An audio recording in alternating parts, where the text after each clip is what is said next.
Don't you dare get rid of your annuity before you know this thing, which I'm going to share with you right now. This is where having experience, my experience on YouTube can be a big benefit to you, my friends. I'm just telling you right now. I don't know all things, but the things I know well. That's a fact, and I know more than most. I just know because I've been around and I read. Two things. I've been around, I got experience, made tons of mistakes, and I read. I'm going to share with you an email my man John just sent me yesterday. This is huge, man. And look, I'm not saying I have all the answers. I'll never forget there's a guy, I'm not sure if I can even say his name, but his name Mark, M-A-R-C, who shared this with me, and another guy named Slade. Did Slade share this with me when I was at USAA? It's definitely Mark. I think it was Slade as well, if memory serves. But anyway, there are some guys who knew annuities back like freaking nuts, man. They knew more about annuities than in their pinky than I would in the whole life of old Josh, which means they knew more than you, if that makes sense, because I have a pretty good knowledge of this stuff. All right, anyway, last spring, this is John, you responded me to a question I had about whether shopping for a new immediate annuity, all right, so that should put something in your mind, would be better than annuitizing my existing deferred annuity. So John's talking good words here. So so what he's saying is he had a deferred annuity. He has a deferred annuity. And what that simply means is it could be variable. It could be fixed. I don't know what it is. But either way, you put a certain amount of money into a contract with an insurance company. And you're going to say, insurance company, you invest that money. You give me hopefully some rate of return. So that way later on, because I'm going to defer taking this money out.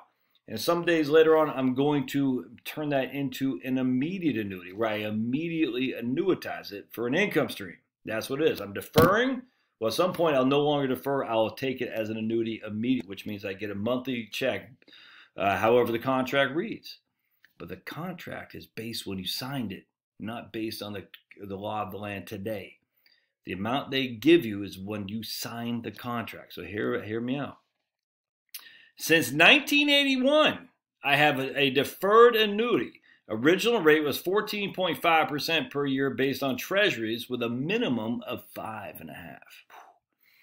You pointed out that if I decided to annuitize, now I'm age 75, staying with my existing company would probably get me the best rate because of the old mortality tables. All right, so that was the old, when he was in 1981, he was, if he's 75, he was what, that's 40 years ago? So he's like 36 at that point. So he's 36 based on the old mortality tables, i.e. the life expectancy of the average annuitant, the person that the annuity is based on, essentially. And he goes, boy, were you ever right. The insurance company initially responded to my request for a quote on a life income payout with a number that was comparable to other companies. So he probably went on immediateannuities.com. He said, I'm 75 years old. I got $100,000 in a deferred annuity. What would that give me as a annuity payout? And the other company said, $500 a month. And he said, wow, that's what my insurance company is saying the same thing. The company I have my current deferred annuity with. All right, that seemed odd. So I dug out my old contract from my safe deposit box and sent them a copy of the payout table in the contract. Bingo. Their new quote confirms in the table a 35% higher payout. Their new quote, because he actually kept his contract, he sent them a copy of the payout. And it says, yes, it's going to be 35% higher than what we originally quoted you at. Now, look, you can get all mad that the insurance companies try to screw this guy. I frankly don't believe that's the case. I just think, you talk to an initial person who is ignorant about how this works. But if the insurance companies are that ignorant, how about the insurance salesman? How about the regular Joe Schmo financial planner? That's why you've got to know your money more than anyone else. So thanks so much for the advice. I would have never thought that on my own, even though this annuity has declined over years to its 5.5% minimum. It has served me well. And I was like, dude, you think? 5.5% minimum, wow.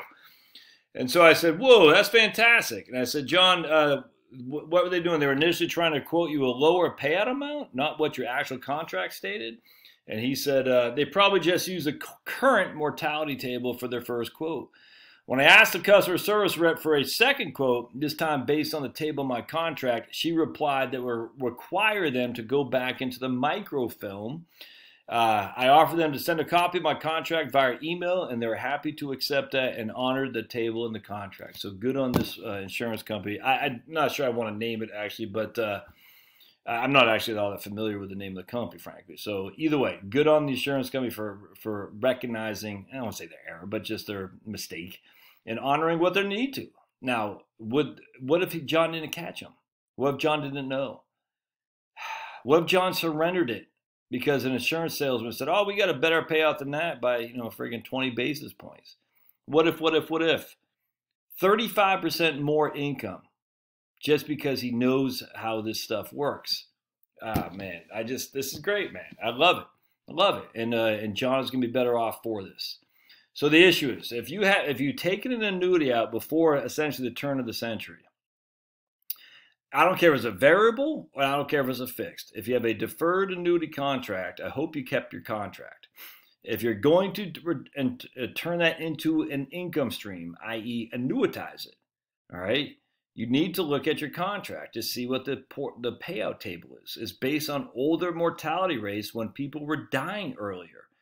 Again, we have an increasing life expectancy, and so the ones in 1981 or 1985 or 1989 or 1990, 95, and so on, they changed mortality tables I think it was in 2003, essentially. The Society of Actuaries and other life insurance industry people did. I think it was 2003, and I think they might have changed it again here in 2017. I don't know. Either way, the ones from last century had you dying a whole lot earlier, which meant the insurance company was on the hook for less under those old mortality tables, because they said we only have to pay old John out for 18 years. Well, it turns out and so they're going to say, we'll give you a life expectancy mortality table based on an 18-year average life expectancy of all the people who do the contracts.